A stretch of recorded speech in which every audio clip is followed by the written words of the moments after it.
Next bakal review movie Jikwax yang lebih to the point aja. Sama, kenapa sih kalau kalian nonton bioskop itu attitude-nya harus dijaga biar nggak ngerusak experience orang lain?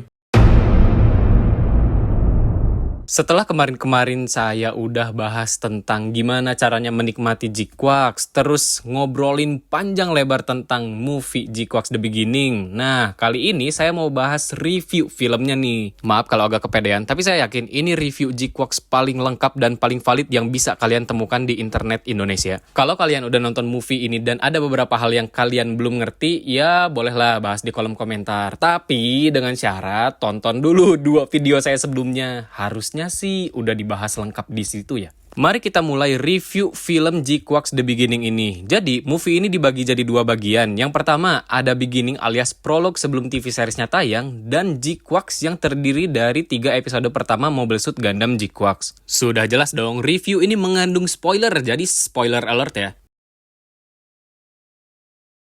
Bisa saya bilang ini tuh a solid classic retelling of Universal Century dan semua eksekusinya geeky banget. Bayangin, di era modern ini kalian berasa lagi nonton episode pertama Gundam 1979 dengan segala vibes-nya. Yes, semua vibes-nya tuh berarti adaptasi modern ini bener-bener persis sama originalnya. Mulai dari narasi, dialog, scoring, sampai ke detail animasinya pun dibikin sama. Pasti yang nonton langsung berasa banget tuh waktu awal narator bercerita tentang kehidupan manusia yang udah setengah abad pindah ke Space Colony di Universal Century 0079. Ini juga jadi awal mula perang antara Republik Zion dengan Federasi Bumi. Kalau di IDM tuh ibaratnya gimana ya? Excitement rhythm-nya udah di-build up pas narasi tadi tuh. Terus dikasih beat drop yang keras banget waktu muncul title screen beserta BGM ikoniknya. Kalian kebayangkan tensionnya kayak gimana? Semua karakter yang ada di beginning ini adalah karakter original dari series Mobile Suit Gundam 1979. Yang membedakan adalah di awal cerita, Char Aznable berhasil bawa Gundam dan Pegasus Class yang bikin Zeon punya keunggulan dalam perang ini. Menariknya adalah ada satu karakter yang on point banget buat dijadiin tandemnya si New Type Char Aznable. Beliau adalah Sharyabul yang di originalnya cuma muncul 1 episode doang. Bentar, sebelumnya udah pada tahu belum? Kalau dulu pertama kali Gundam tayang tuh yang nge-carry show-nya adalah para Fujoshi alias bukan pegundamers mania sejati yang beli gunpla-nya. Nah, menariknya lagi, di sini kita bisa lihat interaksi antara Char dan Sharyabul yang bisa dibilang bahan mentah banget lah buat Fujoshi menuangkan imajinasinya. Nggak eksplisit dan konteksnya juga bukan ke arah sana. Tapi kalau kalian Fujo, ya you feel me right? Yang tadinya interaksi buat bahan Fujoshi ini ada di Amuro sama Char, sekarang jadi Char sama Sharyabul plus sedikit bumbu. Karena di beginning ini nggak ada karakter Lalasun kan. Jujur mah ya, saya lebih seneng ngeliatin hype-nya Fujoshi yang emang mereka tuh beneran into banget sama ceritanya yang ya excitement-nya ya beneran karena cerita dan lore-nya. Coba deh rasain sendiri. Beda banget interaksinya antara Fujo sama pegundamers yang rata-rata atau sama anime generalis. Beda banget vibes-nya. Lebih positif Fujo ini. Semua keadaan karakter di sini pasti beda dong sama original Gundam. Contohnya kayak bapaknya Amuro, terus ada Makube, ada Cameron, ada keluarga Zabi, sampai Artesia juga ada. Dan ini justru yang bikin excited karena pasti kita sangat menantikan gimana sih nasib mereka ke depannya. Jangan aneh aja kalau entar di pertengahan cerita ada beberapa karakter yang diliatin kayak misalnya Amuro Ray, terus kru White Base, Black TriStar. Atau kalau emang berkesempatan staffnya mau masukin, kita bakal ngelihat cameo-nya Akahana. Romantisme terhadap konsep New Type atau bumbu utama di Universal Century juga dibungkus dengan epic dan masih jadi kunci utama buat penonton untuk lebih memahami plot yang akan disajikan nanti. Pembahasannya juga lengkap, mulai dari rumor New Type itu tahayul, klinik, sampai ke scientific karena munculin karakter penting yaitu Dr. Flanagan selaku peneliti New Type yang mau melihat perkembangan manusia setelah mereka pindah keluar angkasa. Beliau dan Kycilia Zabi bikin Flanagan Institute, tempat New Type diteliti dan dikembangkan kemampuannya biar kekuatannya tuh bisa dipakai buat perang. Sampai lahirnya teknologi Psycho Mew yang fungsinya bisa mengontrol mesin dengan sinkronisasi gelombang otak. Saya yakin banyak yang bahas kalau konsep New Type ini nggak jelas.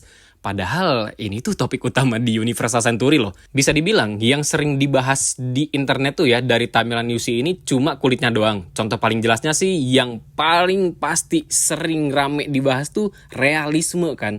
Entah itu dari karakter, robotnya, atau suasana perang.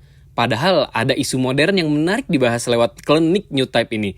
Misal, apakah manusia akan bawa bibit konflik meskipun udah nggak tinggal di bumi? Atau, apakah manusia masih punya kesempatan untuk saling memahami meskipun udah berevolusi? Tapi di sini tuh vibes paling dasar yang mau diliatin ke penonton adalah, beneran nggak sih new type ini ada? Jago banget ya kalau misalnya bisa telepati. Tunggu deh, sampai entar new type ini digabung dengan teknologi Psychommu sampai bisa bikin kekuatan yang enggak terduga.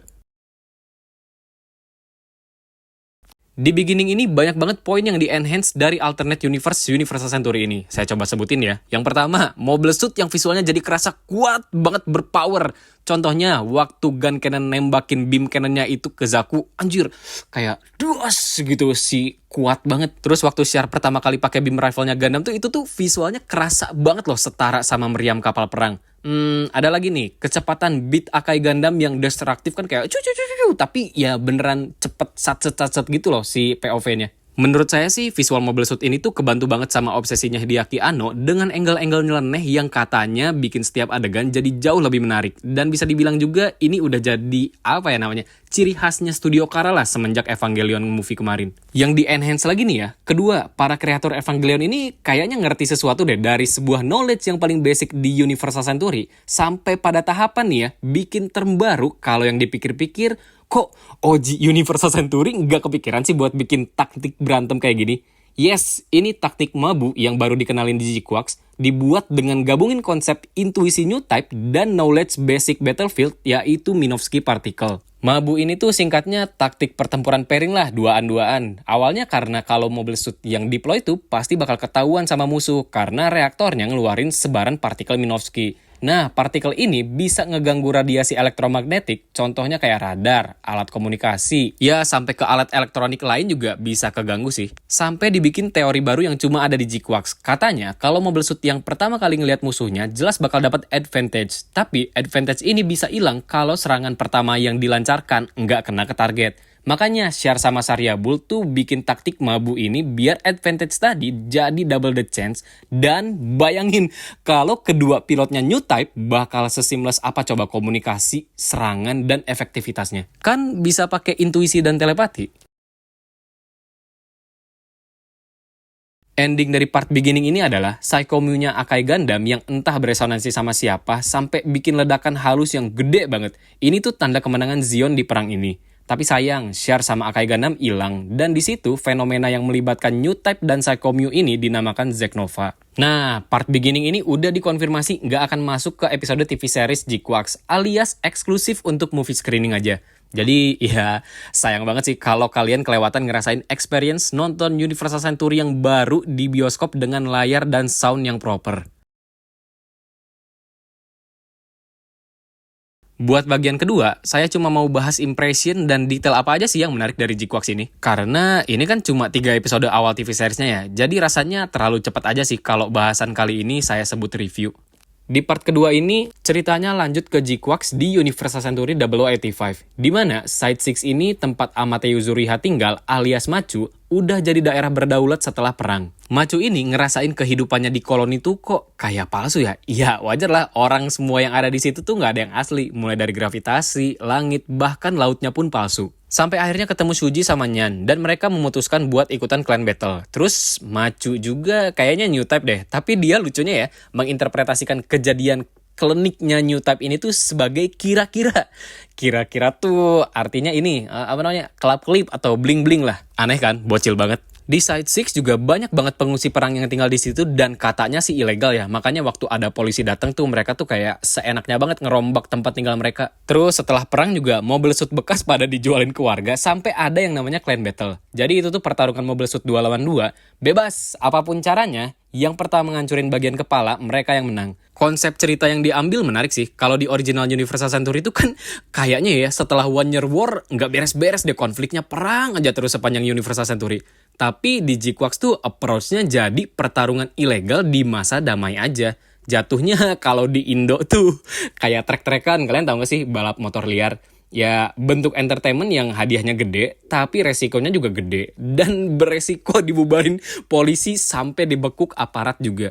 Di pihak lain, ada Zeon dengan kapal perangnya namanya Sodon. Itu tuh Pegasus kelas tadi yang diambil sama Char barengan dengan Gundam. Terus, Sharyabulnya juga mendedikasikan hidupnya di masa damai ini buat nyari Char dan Akai Gundam. Ternyata, Zeon tuh punya development Gundam baru yang namanya Gandamu Kuakusu, alias G-Quarks, alias lagi nih ya, Omega Psycho Mew. Dalam misi ngejar Akai Gundam, G-Quarks ini dipilotin sama letnan muda namanya Eguzabe, yang kata Sharyabul sih dia sama-sama new type juga. Cuma, struggle-nya si Eguzabe ini dia nggak bisa ngaktifin Omega Psycho Mew. Sampai akhirnya antar tuh kan G-Quarks pindah ke tangannya Machu ya, dan Machu ini bisa ngaktifin Omega Psycho Mew-nya. Makanya pada heran gitu, kayak kenapa si Eguzabe nggak bisa sedangkan Machu bisa? Terus setelah dapet G-Quarks, terus ketemu sama klan Pomeranian, karena Machu anaknya rebel, terus Nyan sama Suji lagi BU, mereka setuju buat ikutan clan battle pakai 2 Gundam loh. Di sini, pertama kali kita bisa ngeliat pertarungan Mabu yang beneran tuh kayak gimana. Contohnya kayak waktu si Machu lagi bingung kan ada pakai kekuatan kira-kiranya buat kontakan sama Suji. Sampai G-Quarks ini movementnya luas banget kayak nggak mungkin lah dipilotin sama pemula. Terus Sharyabul juga ngeliat Psycho Mew Omeganya G-Quarks aktif dan ngeliat pertarungan pertamanya tuh malah excited loh. Padahal itu mobil suit bapak lagi diambil loh sama orang anak kecil bahkan. Dipakai buat sabung robot ilegal. Ada.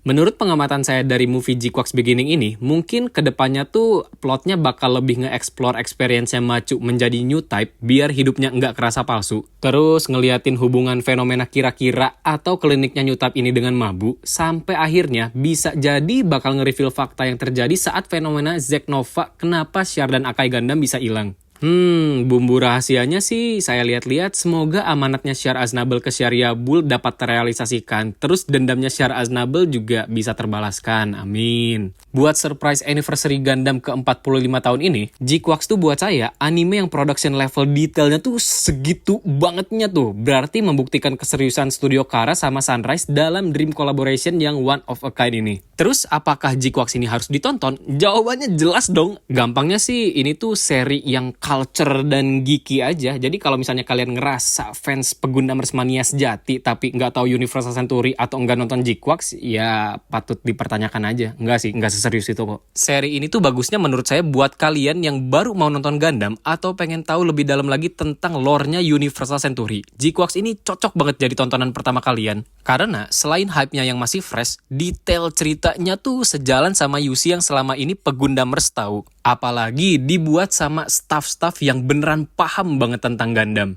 Saya sih sangat amat excited ya sama G-Quarks ini. Selain karena latarnya yang ngambil Universal Century, ini tuh desainnya ya mendobrak stereotip seri-seri Gundam sebelumnya aja. Disuguhin tontonan yang culture spek mentok rata kanan lore akurat mah, ya saya sih nggak nolak ya.